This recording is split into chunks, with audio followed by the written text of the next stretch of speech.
আজকে আমি আপনাদেরকে আমাদের কিছু কৃষিকাজ দেখাবো। এখন এই জায়গায় আমাদের লাউ লাউ চাষ করা হয়েছে, মিষ্টি লাউ। যে এটুকু জায়গার মধ্যে আমরা মিষ্টি লাউ চাষ করেছি। আমরা বলতে আমার আব্বু কষ্ট করে এগুলো চাষ করে, আমরা সাহায্য করি মাঝে মাঝে। যে এদিকে মূলা শাক চাষ করেছিলাম, আর এই যে এদিকে আলু চাষ করেছিলাম। আলু তো অনেক দাম ছিল তখন, ভাবছিলাম আলু চাষ করি। তারপর সবাই মিলে আলু চাষ করছিল এই যে এটুকু জায়গার মধ্যে। যে সুবিধা দেখতেছেন যে এইটুকু জায়গার মাধ্যমে আমরা চাষ করছি আলু, আর সামনে চাষ করছিলাম টমেটো। আমার আব্বু অনেক কষ্ট করে এগুলো চাষ করে, দেখাশোনা করে। আমি তো আজকে চলে যাব ঢাকা, তাই আপনাদের সাথে একটু শেয়ার করার জন্য আমি আসলাম। এই যে টমেটো, যে একটু জায়গার মধ্যে আমরা টমেটো চাষ করছি। ছোট ছোট টমেটো ধরছে, এই যে ছোট ছোট অনেক সুন্দর সুন্দর টমেটো সবগুলো গাছের মধ্যে ধরছে। তার মধ্যে ফুলও আছে, আমরা বড় হয় নাই।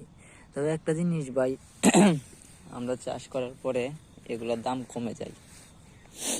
যে যেমন তখন টমেটোর চাহিদা কমে যায়। আমরা তো বাইরে চাষ করছি, তাই একটু টমেটোর দামটা কম পড়ে যায়। তখন দেখা যায় যে 5 টাকা 10 টাকা কেজির মানুষের টমেটো বিক্রি করে।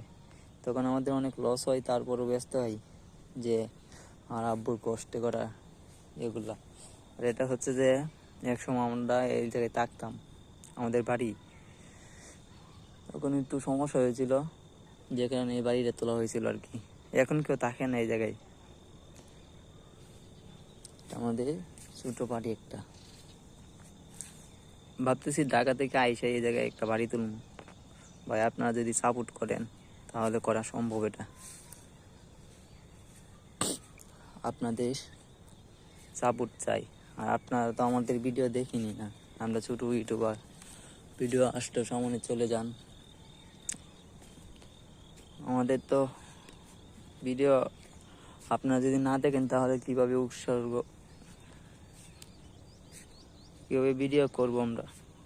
আপনাদের তো দেখতে হবে। ধন্যবাদ সবাইকে আমার ভিডিওটা দেখার জন্য। আর সকলে দোয়া করবেন যাতে এগুলোর মধ্যে ভালো চাষ হয়। আমার আব্বু অনেক কষ্ট করে এগুলোর মাধ্যমে।